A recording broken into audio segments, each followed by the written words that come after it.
Neuro Creatives Podcast with Josh Craft. The beautiful version of you is the version of you that naturally attracts people that want to be in your ecosystem. We're attracted to beauty. Beauty is also in the eye of the beholder. So it is a subjective trait.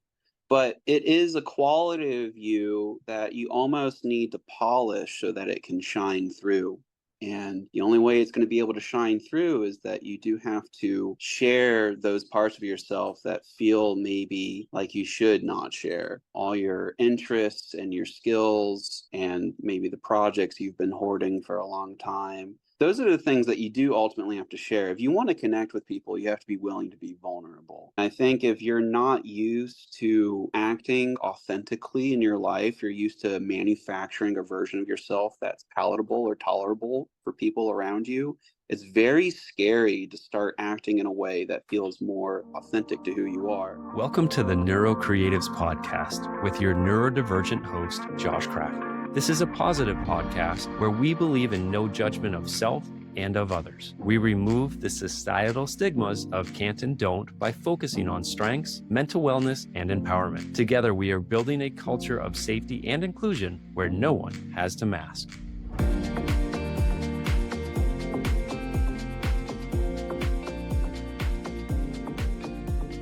Hello, everyone, and welcome to this session of Neuro Creatives. Very honored to be joined by Adam Orfale, who I had the pleasure of meeting many years ago. We both took a Japanese class together and just connected and hit it off and have kind of stayed in touch throughout the years. He's a musician and he's an artist in such a deep meaning of the word, where it's not just one instrument, one vocal. It is using the rain. It is using washing pots and pans. So Adam, I would love it if you could take a second and tell everyone a little bit about yourself and your background, and maybe even dive into the calendar project, which is still my absolute favorite thing to just go to when I need to get into a zone and focus. Yeah, I love that, man. I'm glad that the music has that kind of value to you. The quick of it is that I found a creative outlet through music production. And I've tried my hand at various other creative avenues, and music production just seemed like the most express way to get my ideas out. It's not the only way I get my ideas out, but it is like probably the closest thing to total efficiency I've discovered for what kind of feeling I'm working towards that I want to graft onto an audience. And I've been more or less at music production for, I don't know, the better part of 14 years. And I've had various different identities that have been wrapped up in that. And the calendar project is more like a challenge that I wanted to put on myself, where I didn't want to overthink what I was making. And so the calendar project is a 12-song album, with each song being named after the month of the year. And so the deadline for every song was the first of the next month. So January would get released on February 1st, and that would begin the production of February, and so on and so forth until I closed the year out through December. And it was a great self-exploratory project because I think a lot of creative people can identify with being so hyper self-critical through their perfectionism, and they get pretty much to the finish line and then they start judging their work and they come up with all these new creative ideas on why maybe they shouldn't share it with people, or why it was a waste of time, or why what they labored over so hard for isn't valuable. And so truly at the core of the calendar project was me combating that inner critic. And I just didn't have a choice. Whatever I made, I was going to make a video that basically documented the creative process for every song, and I was going to share it, whether I liked it or not. At the end, I was just going to bundle it into an album, and that was that. I just put things in motion that I could not stop. I love that.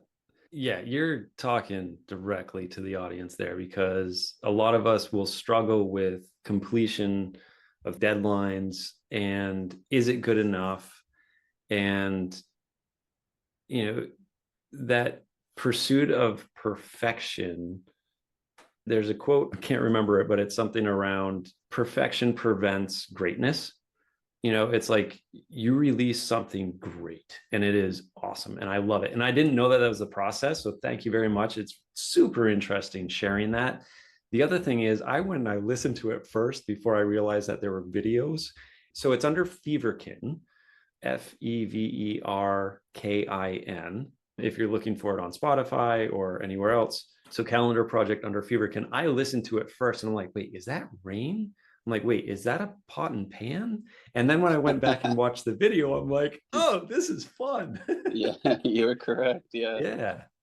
So thank you for talking about that and the different journey that you've been on. When you and I met, we were in Georgia and now you're in Portland, Oregon. What's kind of that journey been? Because I know, like you said, you've been through different stages and different kind of realms. And I'm sure that environment plays into just modifying your success. Mm-hmm. Yeah, that's been the theme of recent years for me, is modifying my environment to better assist me making my environment a collaborator with the creative process.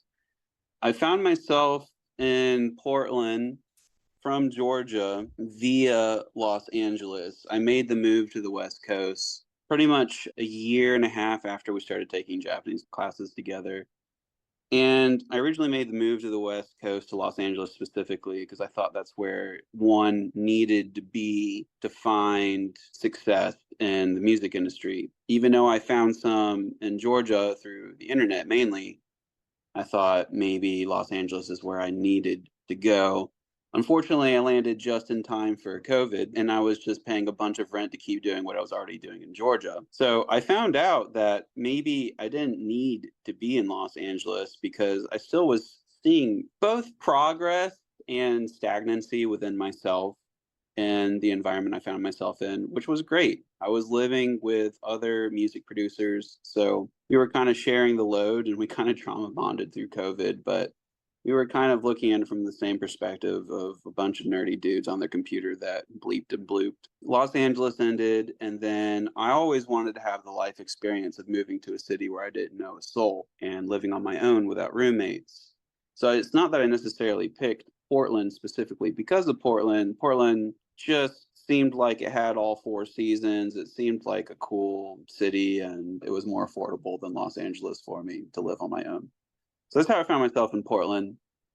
Yeah, and when I landed, it was a very intense experience for me because, again, I didn't have any friends and I was working from home at the time. And I really didn't understand what it meant to build community or to have a place where every bit of the place is a reflection of you, your cleanliness, your aesthetic, your lifestyle, the way you decorate, the way you treat your own space. And it was incredibly revealing. And I guess the life experience that I was looking for is just this revealing of who I was. And it was great. I feel like it helped build a foundation for me to better design my life to be more in line with my values and my goals, which I was also trying to figure out at the same time. And so, yeah, that's how I found myself in Portland. It was basically a life experiment that I'm continuing to experiment with. Yeah. So it's interesting because I don't know which one, it's kind of the chicken or the egg, but it's to say you picked a place and then based on that place, you were going to kind of say, okay, here's what my goals are, or here's what my life is going to look like based on your surroundings and your environment, versus some people might say, I've moved 4 or 5 different states and I moved to places because I had X in mind to accomplish there. I love that you're reverse engineering that. And that's probably the part of the creative and adventurous brain that you have, right? Maybe so, yes. Yeah. Sometimes self-sabotaging it feels, but ultimately I'm glad I made the choice I made, yes. Yeah, but you learn from those things. Of course. So I'm very familiar with Calendar Project, and I don't have Spotify Premium, which my son who loves music, he's saying, if you and I get it together, we can get a discount. But so other songs of yours, if I play the calendar project, other songs of yours will flow in there, which I'm like, ooh, I like this, but what is it? Talk to us about other projects that you worked on, or what is your creative inspiration? You can dive a little bit deeper into anything in that realm. Ultimately, I think my first love for music was with classical piano. I kind of had a phase before I discovered computer electronic music where I played the piano a lot. And I was very inspired by the music from a game called Legend of Zelda. And I loved all the simple melodies from Zelda. And my console setup was in a different room than the room that had a piano in it growing up. So I would ping pong between the piano and the video game. And I would listen to the song and I'd go to the piano and I'd try to like hammer out the melody I was hearing. And I'm like, that's not quite right. And I go back and forth. And I think that's where I got my sense of melody from. And then I had a rock band phase in high school. That's where I learned how to play the guitar the way I did. I was really inspired by bands like Incubus and bands like the Mars Volta. Really loved the style of guitar playing in those bands. Then, yeah, I dived deep into electronic music. I think when dubstep was coming popular, I was just nerdy enough to think that that was super cool. And yeah, that brought me ultimately to what I make now under Feverkin is that it's just a culmination of all my inspiration. So it's electronic music, but it's also got like classical piano. It's got maybe a tinge of jazz. It's got some like indie rock sound to it. And ultimately, I would just call the music like down tempo electronic music. And it's instrumentally driven, even though I do have some songs with vocalists. And yeah, I don't know. My creative process is basically I'm trying to hit this abstract goal of like a feeling that I don't necessarily know from the onset when I'm creating, but I just know when I've arrived. And it's just a feeling where it feels like I said what I needed to say. And sometimes it dawns on me all of a sudden when I'm just tweaking the song that I'm like, oh, it's done. And I can move on to the next feeling, whatever that may be. So for me, my creative process is more just I have a hunch that I have a concept that can be distilled into a song. And it's like I have a giant slab of clay and I just day by day take little bits off and I'm not sure where I'm going, but eventually some sort of shape emerges and I'm like, oh yeah, I guess that is what I was working for. And then the finish line is so clearly defined from that point and I have something that I call a song and then I move on to the next one. It's funny because my dad would start 5 different projects around the house. He was a DIY guy, and they would get 95% done and then he'd move on to the next project. And it would drive my mom crazy. And I was talking to him recently, and my brother and I both have ADHD, not saying one equals the other, but a trait of that is that we have a hard time finishing our projects. And my dad's like, maybe I have it. I'm like, you definitely have it. It's Yeah. my whole family knows that you have it. And we've told you before. But anyway, so in finishing off, and you're like, I just know I'm done and I can move on to the next thing. And to me, I'm like, oh, I wish I could do that.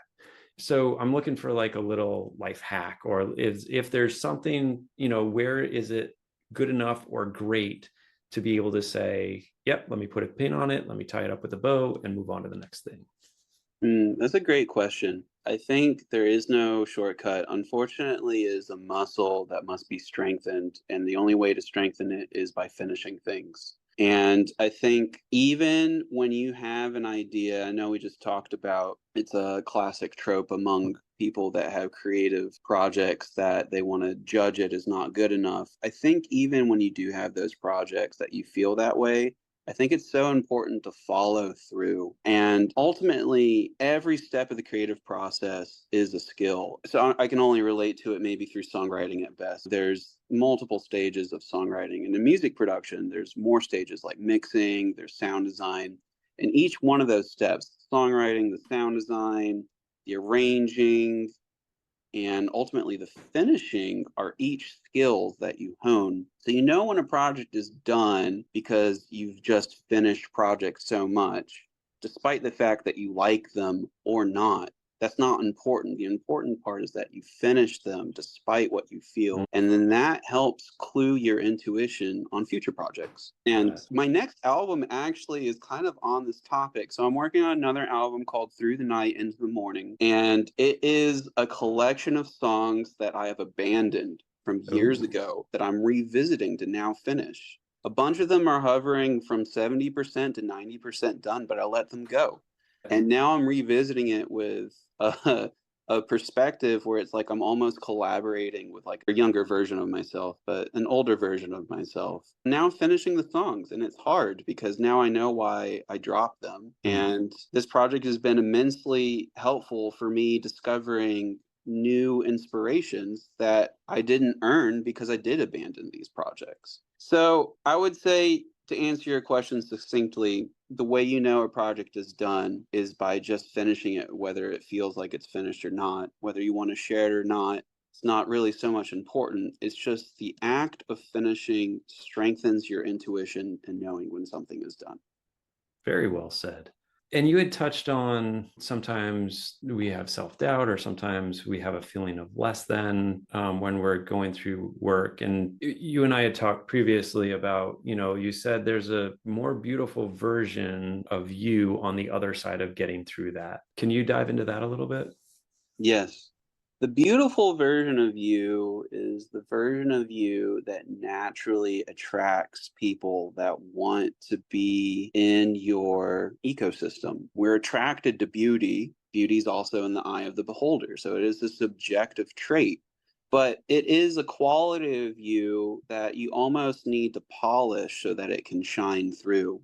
And the only way it's going to be able to shine through is that you do have to share those parts of yourself that feel maybe like you should not share. All your interests and your skills and maybe the projects you've been hoarding for a long time. Those are the things that you do ultimately have to share. If you want to connect with people, you have to be willing to be vulnerable. I think if you're not used to acting authentically in your life, you're used to manufacturing a version of yourself that's palatable or tolerable for people around you, it's very scary to start acting in a way that feels more authentic to who you are, because maybe you've had experiences in the past where you revealed that part to someone and it was shamed or judged or bullied, as you said. But as you go deeper down your creative path, if you truly want to build a community or you want to build an audience, you do have to be willing to be vulnerable and share that part of you.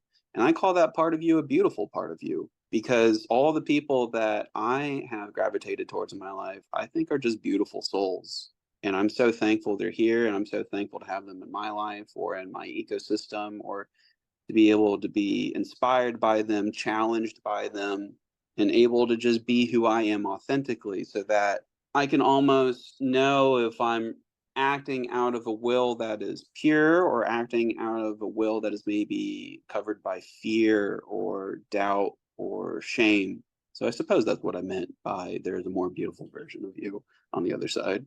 Yeah, thank you. Another thing that you had mentioned in a previous conversation was what someone wants to create is valuable. If you're inspired by it, or if there's a need or desire to create something, there's billions of people in the world. There's obviously going to be a community of people that also appreciate that. And that can kind of go into sometimes, am I good enough, or feeling less than, or can you help the people, or a message for the people that have something that they want to do, but they're hesitating because of how they perceive it will be accepted? I wish I had a silver bullet answer, but unfortunately, all the results you want are on the other side of what you're afraid to do. You will need to just begin sharing. Maybe start in small ways. Share with someone you trust, just one audience member, perhaps.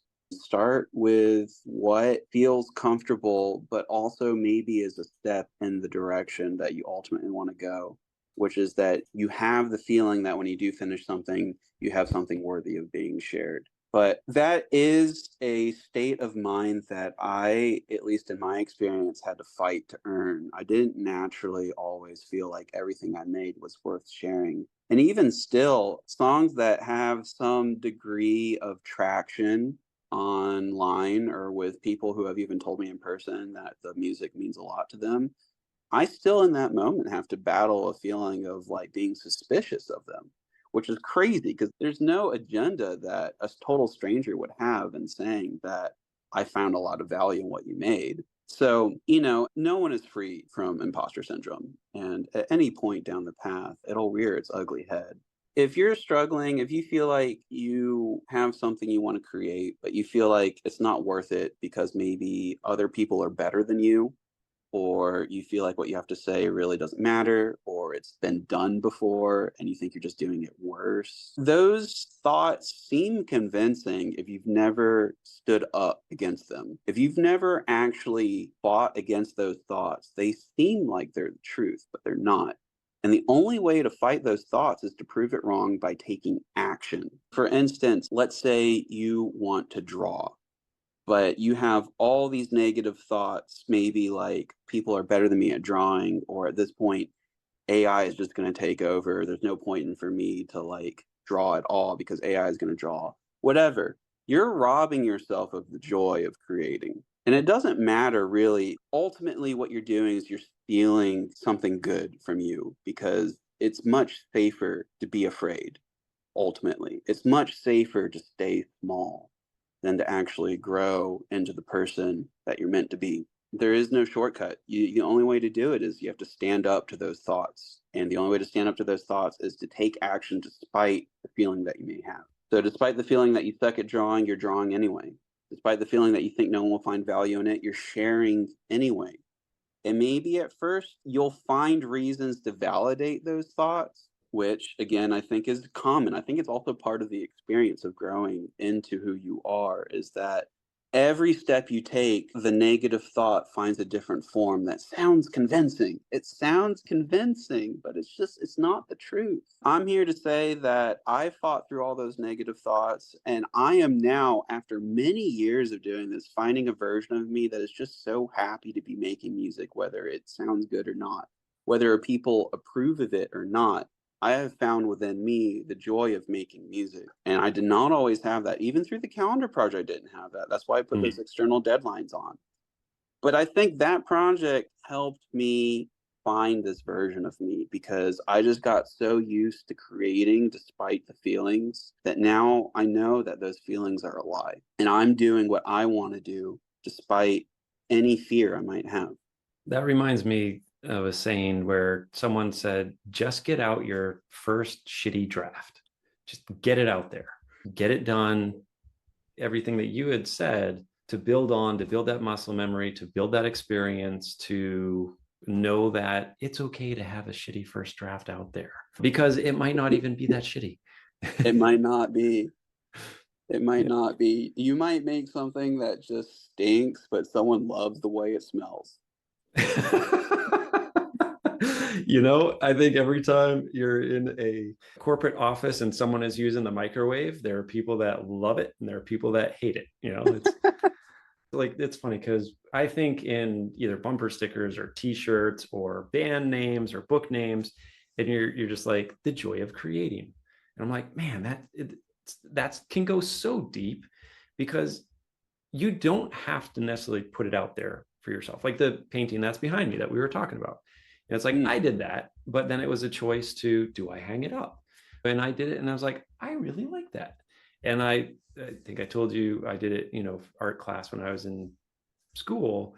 And one of the other students said, oh, but that's not art because you can't frame it. And I'm like, that's the point. I don't want it to be in a box. It's 5 different canvases nailed together. It's not supposed to be frameable. That's the point. It's the fluidity of it. It's the Zen circle. And I enjoy doing it. And yes, you're going to get those people that don't get it and will give you a negative comment, but just move on. You said something, I'm going to reframe it because I tried to write it down. And as I was writing it down, I changed it a little bit, but you said something around your thoughts can hold you back. Your thoughts can be an enemy. I put it down as your thoughts can be your own bully, where for me, if I frame it as, okay, I don't want anybody to ever be bullied. I don't want to be bullied. So why am I bullying myself with my own self-doubt and my own negative talk? Not that you have to play off of that I'm just sharing. I think this is the beauty of why you and I connected and why we stay connected is we're both creative and we both find joy in that process, and we want to help others experience that as well. One other thing that you said that I wrote down as a quote, environment is a collaborator of the creative process. Did you just come up with that on the spot, or is that like something that you've thought of? That's something I thought of. So I'm going to tie that into community, because you said it's really important who you surround yourself with, who you draw inspiration from. Can you unpack the importance of the community that you have built for yourself around yourself, and maybe even how you seek people to put into that community? I'm going to just take a little moment to think about that. I think everyone needs community. And I learned the very hard way that I was missing that in my life because I felt a crippling sense of isolation, especially when I first moved here to Portland and I had no idea who I connected with. And just like any other skill, I just connected with anyone I could. I connected with cashiers and baristas. And I mean, I was going to the local bakery so much, they recognized the sound of my voice on the phone when I wanted to order a sandwich. I was like, that's ridiculous. But eventually, what you need to do is you need to cultivate people that share your values and your goals, because that is what feeds your soul and your resolve to continue doing whatever it is that you deem important with your life. It can be anything. It can be your faith. It could be your art. It could be your business. Doesn't matter. You will need to find community because they will sustain you through times where you feel low. And vice versa, it is something that gives back when you give. And I don't mean in a material way, I mean like in a spiritual way. Giving in a way is like unburdening yourself, and also giving to yourself in a way, I'm not sure if I'm going to be able to put it in words very nice, but I don't know. The way you treat others is the way you treat yourself, and the way you treat yourself is the way you treat others. Or I don't know, the fears you have within, you project onto other people. The positive feelings you have on yourself, you project to other people. So anyway, this is all to say, getting back into why it's so important to have community, is that for me, I found people that love music the way I love music. They love the same type of music the way I love the same type of music. They also are trying to figure it out the way I'm trying to figure it out. So it's a very honest conversation I can have with these people I've surrounded myself with. They're all trying to maybe make music more of a financially viable path for them, or they're trying to branch out into new styles that they're uncomfortable with. For instance, I found a space where I can come and try out a new instrument in public with people, and it's a weekly thing, and it's a very safe space to make mistakes. But it's great because everyone's laughing and having fun. We're eating together. I found a space where people like to dance every Sunday and Wednesday, which is perfect for the kind of music I like to make. Where it's like, how do you dance to the music I like to make? I don't know. These people found out how to do it. So it's great to see that. It helps calibrate why you're doing what you're doing, because it reinforces that feeling that what you have is valuable and that people value you. And even intrinsically as a human, it's just nice to be in company with people that appreciate your presence and who respect you and love you. It's just so important for, I think, being spiritually well. And I mean spiritually in a sense of how you relate to other people and how you give and you receive in life.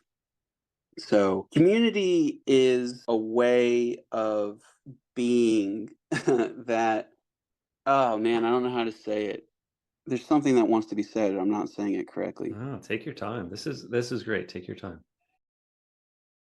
Community is how you eventually are able to become authentically who you are, because they are people that welcome and invite that part of you that just wants to be. And you'll know you found it because you naturally feel safer to be that person. When you feel like you have to hide aspects of yourself, it's really not the right community, especially if you feel like shamed or like your guilt is just growing and you're continually having to manufacture a version of you that you feel like it fits. You need to keep looking. You need to keep looking for people, and maybe you need to change the way you want to show up too. So I'm not sure if I directly answer your question, but those are the thoughts that I had. To me, that was beautiful. That was fantastic. And I love the pause because it gave me a chance to also dive in deeper to my own thoughts. And I appreciate that instead of just giving an answer, you took the time. And I think what you came up with was fantastic. You know, you and I had that community of wanting to learn Japanese and going to Japan. Yeah, Yeah. yeah, And exactly. it was fun because it was like, hey, did you do your homework? Did you do your homework? And that was fun. So one of the things that I had written down, something you talked about vulnerability, and with this community, we mask in order to fit in to a more typical structured way of living, whether it's work or elsewhere. And I love that you said it's a safe place where you can make mistakes. No one's judging you. When I was facilitating classes, I'd always have the ground rules of no judgment of self, no judgment of others. Yes, and we're going to build on each other's ideas and embrace rough and ugly to start. And I think without me telling you that, you know, we've hit on all of these in a much deeper level that you are able to unpack in your way. So I appreciate that.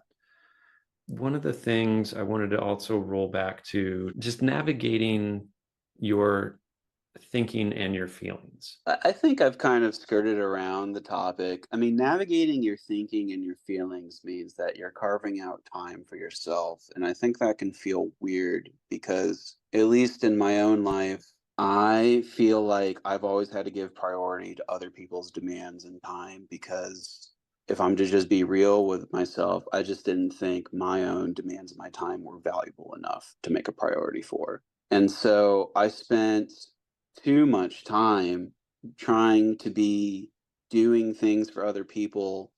And ultimately, it was a people pleasing tactic. It was a way of making myself not have to deal with guilt and shame that I was carrying around that I didn't even know I was carrying around.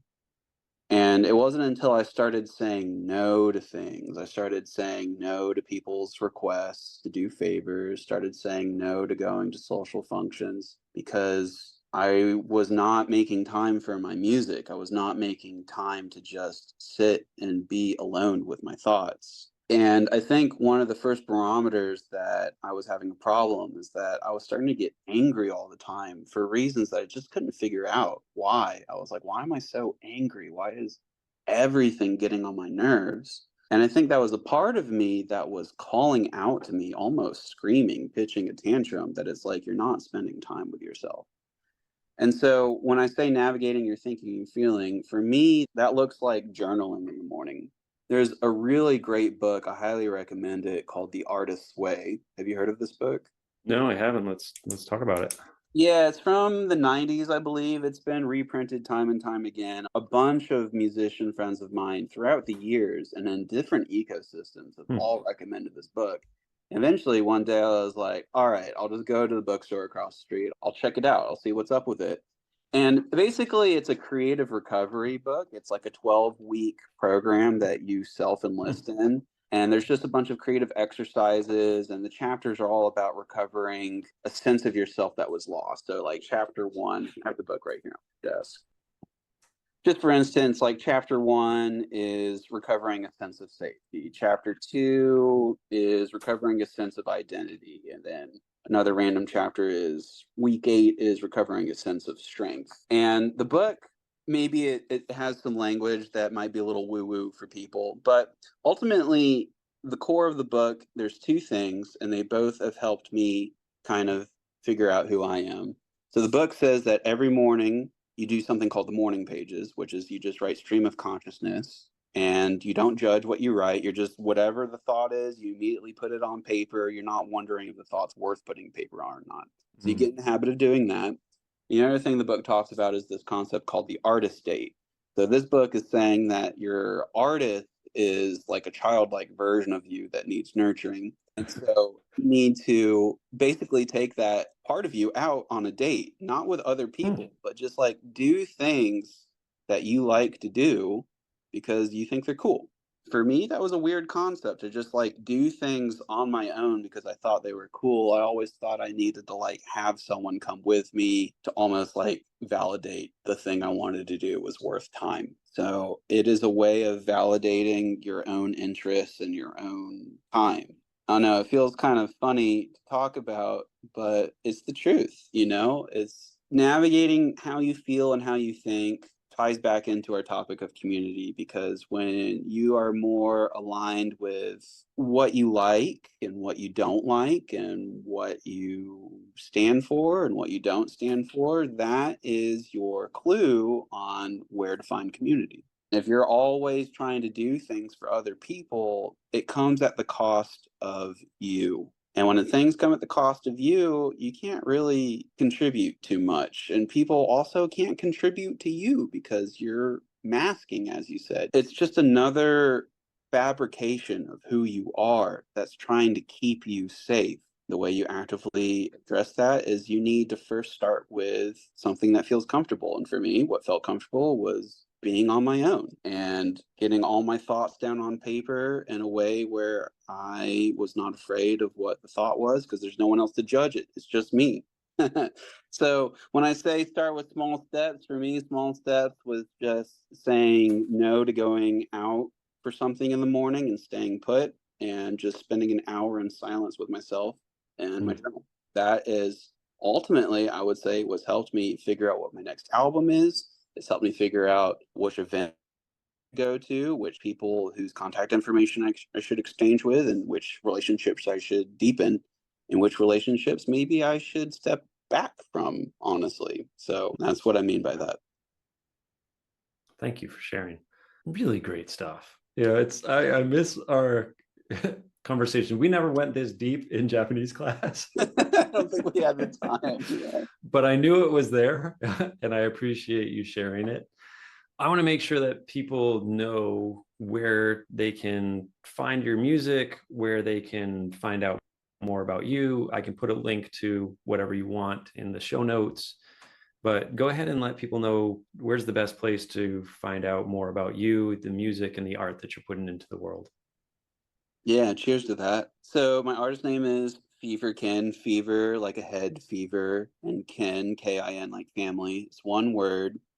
And my music is wherever you want to listen to music. If you like using YouTube, it's there. Spotify, Google, Tidal. It's on SoundCloud. I think the social media platform I'm probably the most active on is Instagram.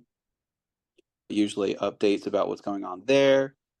I have a website where I kind of have all my stuff collected in one space that you can like quickly check out, feverkin.com. Nice. Grab that one, the .com. Yeah, the .com, I got it. All right. Any final messages before we go into our closing tradition of I'm going to give you 2 fun words to kind of mash up together? I just hope that maybe what I said just helps give someone the inspiration to just start working towards those things that they've been putting off. 100%. I know it has for me. Okay, I'm glad. So, yeah.